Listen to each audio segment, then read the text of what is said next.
퇴직식의 마지막 건배. 여러분, 안녕하세요. 오늘도 저희 채널에 찾아와 주셔서 감사합니다. 때로는 현실이 드라마보다 더 잔혹하고 또 더 가슴 아플 때가 있습니다. 오늘 들려드릴 이야기는 바로 그런 실화 사연을 바탕으로 한 드라마입니다. 평범한 퇴직식에서 시작된 의문의 죽음, 그리고 그 뒤에 감춰진 충격적인 진실. 끝까지 함께 들어주시면 분명 잊지 못할 여운이 남으실 겁니다. 혹시 아직 구독하지 않으셨다면 지금 구독 버튼과 좋아요를 꼭 눌러주세요. 여러분의 작은 클릭이 저희에게는 큰 힘이 되고 또 이런 이야기들을 더 많은 분들에게 전할 수 있는 원동력이 됩니다. 자, 그럼 오늘의 이야기 퇴직식의 마지막 건배. 지금부터 시작하겠습니다. 그날은 아버지의 마지막 근무날이었습니다. 30년 넘게 몸담았던 건축회사에서 은퇴 기념식이 열린 날. 넓은 호텔 연회장은 화려한 조명으로 빛났고 벽에는 감사합니다. 이성우 과장님이라는 현수막이 걸려 있었습니다. 직원들은 삼삼오오 모여서 웃고 떠들었고 아버지는 그 모든 시선을 받으며 무대 위에 올랐습니다. 아버지는 단정한 양복 차림에 평소보다 곱게 다린 와이셔츠를 입고 있었습니다. 오늘은 제 인생에서 가장 기쁜 날입니다. 저를 믿고 따라와준 동료들, 가족들 고맙습니다. 앞으로는 여러분을 멀리서 응원하겠습니다. 모두 건배. 그 말과 함께 잔들이 부딪히는 소리가 울려 퍼졌습니다. 순간 모두가 환하게 웃었고 음악이 흘렀습니다. 하지만 그 환호는 오래가지 않았습니다. 아버지의 손에서 잔이 미끄러져 바닥에 떨어지더니 잔이 산산이 부서졌습니다. 과장님, 괜찮으세요? 아버지의 얼굴은 창백해졌고 손이 심하게 떨리더니 가슴을 움켜쥐고 앞으로 고꾸라졌습니다. 순식간에 연회장은 아수라장이 되었습니다. 119 불러요, 빨리. 의사 없습니까? 저는 비명을 질렀습니다. 아빠, 아빠. 누군가 인공호흡을 시도했지만 아버지는 반응하지 않았습니다. 곧 구급대가 도착했지만 의사는 고개를 저으며 단호히 말했습니다. 이미 늦었습니다. 급성 심장마비로 보입니다. 그 순간 제 귀에 이상한 목소리가 섞여 들어왔습니다. 바로 옆 테이블, 아버지를 가장 따르던 후배 직원이 휴대폰을 들고 중얼거렸습니다. 네, 전송 완료됐습니다. 그 짧은 한마디가 제 마음을 흔들어 놓았습니다. 장례식 내내 저는 멍했습니다. 친척들과 회사 사람들은 조의를 표했지만 그들의 표정이 왠지 낯설었습니다. 후배 직원은 울고 있는 듯 보였지만 울음소리가 이상하리만큼 작고 억지스러웠습니다. 그는 틈틈이 휴대폰을 확인하며 누군가와 문자를 주고받고 있었습니다. 장례식장 바깥 복도를 걷던 저는 이상한 장면을 봤습니다. 그 후배가 낯선 남자와 작은 서류 봉투를 주고받는 것이었습니다. 둘은 재빨리 서로 다른 방향으로 흩어졌고 저는 그 모습을 본 순간 온몸이 차가워졌습니다. 아버지가 진짜로 그냥 돌아가신 게 아닐 수도 있다. 다음 날 아버지 서류함을 정리하다 이상한 메모를 발견했습니다. 봉투도 없이 접힌 종이 한 장. 거기엔 단 한 줄이 적혀 있었습니다. 누구도 믿지 마라. 기록은 서랍 속에 있다. 심장이 쿵 내려앉았습니다. 그리고 서랍 깊은 곳에서 작은 USB 하나가 발견됐습니다. 컴퓨터에 꽂아보니 거칠게 녹음된 음성이 들려왔습니다.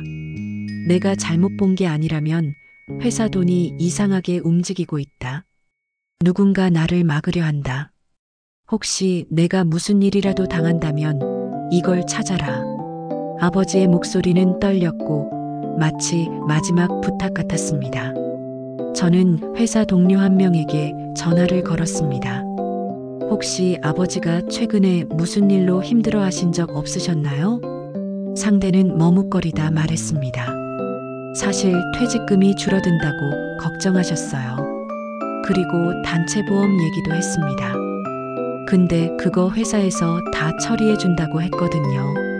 보험? 저는 처음 듣는 얘기였습니다. 확인해보니 회사가 전 직원 명의로 단체보험을 들어놨습니다. 그런데 이상한 점이 있었습니다. 아버지는 불과 2달 전에 보험 수익자를 변경해 두셨더군요. 그 수익자는 가족이 아닌 바로 그 후배 직원이었습니다. 심장이 쿵쾅거렸습니다. 왜 아버지가 가족을 제쳐두고 후배를 지정했을까요? 아버지가 자발적으로 그렇게 했을 리가 없었습니다. 분명 누군가가 개입한 겁니다. 저는 경찰에 부검을 요청했습니다. 심장마비라고 하기엔 너무 이상해요. 아버지가 위험을 느끼고 남긴 증거도 있어요. 처음에 경찰은 차갑게 말했습니다. 사망 원인이 명확합니다. 유족 동의만으로는 부검이 어렵습니다. 저는 떨리는 손으로 USB를 내밀었습니다. 이걸 들어보세요. 아버지가 직접 녹음한 거예요. 며칠 후 국과수에서 부검 결과가 나왔습니다. 부검의 박성민 씨는 차분히 말했습니다. 혈액에서 합성 독극물이 검출됐습니다.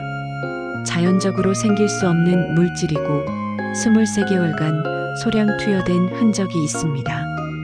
저는 숨이 막혔습니다. 아버지는 병으로 쓰러진 게 아니라 누군가에 의해 천천히 독을 먹고 있었던 겁니다. 저는 사설조사원 김도혁 씨를 찾아갔습니다. 사무실은 어두운 빛에 낡은 파일들이 가득했습니다. 제 아버지가 왜 죽었는지 진실을 밝혀주세요. 그는 무표정하게 제 눈을 바라보았습니다. 사건의 냄새가 나네요. 비용은 만만치 않습니다. 하지만 끝까지 파헤쳐드리죠. 저는 단호히 말했습니다. 돈이 중요한 게 아니에요. 진실이 중요합니다. 조사는 빠르게 진행됐습니다. 놀랍게도 아버지가 가장 아끼던 후배 직원이 사건의 핵심이었습니다. 그는 회사 고위 간부와 함께 퇴직금과 보험금을 빼돌리려 했던 겁니다. 그리고 아버지가 이를 눈치채자 제거하기로 한 거였죠. 조사 도중 후배의 계좌에서 거액이 수차례 오간 기록이 발견됐습니다. 송금인은 회사의 인사 담당 이사. 이건 단순한 개인 범행이 아니었습니다. 조직적인 공모가 있었습니다. 하지만 경찰은 움직이지 않았습니다. 직접적인 증거가 부족합니다. 단순한 거래일 수도 있습니다. 저는 절망했지만 조사원 김도혁 씨는 말했습니다. 걱정 마세요. 제가 잡아드리겠습니다. 드디어 재판이 열렸습니다. 법정 안은 기자들로 가득했고 방청석은 긴장감으로 얼어붙어 있었습니다. 피고석에는 아버지의 후배 그리고 인사 담당 이사가 나란히 앉아 있었습니다. 그들의 얼굴에는 후회나 죄책감은커녕 여전히 뻔뻔한 미소가 떠 있었습니다. 검사는 힘주어 말했습니다. 피고인은 피해자의 보험 수익자로 지정되었고 퇴직식 당일 독극물이 섞인 술잔을 건네받았습니다. 국과수 부검 결과 피해자의 혈액에서 합성 독극물이 검출되었습니다. 또한 CCTV에 찍힌 피고인의 수상한 행동은 범행을 충분히 뒷받침합니다. 변호인이 자리에서 일어나 반박했습니다. 존경하는 재판장님, 검찰 측은 단순한 추측과 간접 증거에 의존하고 있습니다. 잔을 바꿨다고 해서 곧바로 독극물 투여로 단정할 수 없습니다. 직접 투여한 증거는 어디에도 없습니다. 그리고 보험 수익자 변경은 피해자가 스스로 지정한 것일 뿐입니다. 그 이유를 피고는 알지 못합니다. 재판장은 고개를 끄덕이며 메모를 했습니다. 순간 저는 자리에서 벌떡 일어나 소리치고 싶었습니다. 거짓말이에요. 제가 아버지 목소리를 직접 들었다고요. 하지만 제 목소리는 방청석의 소음 속에 묻혔습니다. 그때 검사가 새로운 증거를 제시했습니다. 피해자가 사망하기 전 남긴 음성 파일입니다. 들어보시죠. 법정에 녹음이 울려 퍼졌습니다. 만약 내가 쓰러진다면 잔을 건네던 사람을 의심해라. 그가 답이다. 순간 법정 안은 술렁였습니다. 방청석 여기저기서 탄성이 터져 나왔고 피고인의 얼굴이 하얗게 질렸습니다. 그러나 변호인은 여전히 포기하지 않았습니다. 재판장님, 이 녹음은 단순한 의심일 뿐입니다. 법은 감정이 아니라 증거 위에 서야 합니다. 저는 치를 떨며 속으로 외쳤습니다. 법이 또 이렇게 무너진다면 나는 어떻게 해야 하지? 심장이 요동쳤고 손끝은 차갑게 식어갔습니다. 드디어 판결의 날이 왔습니다. 법정은 숨소리조차 들리지 않을 만큼 고요했습니다. 재판장은 굳은 표정으로 선고문을 읽었습니다. 피고인, 살인 혐의가 인정됩니다. 징역 25년을 선고합니다. 또한 회사 인사 담당 이사, 횡령 및 살인 공모 혐의가 인정되어 징역 15년을 선고합니다.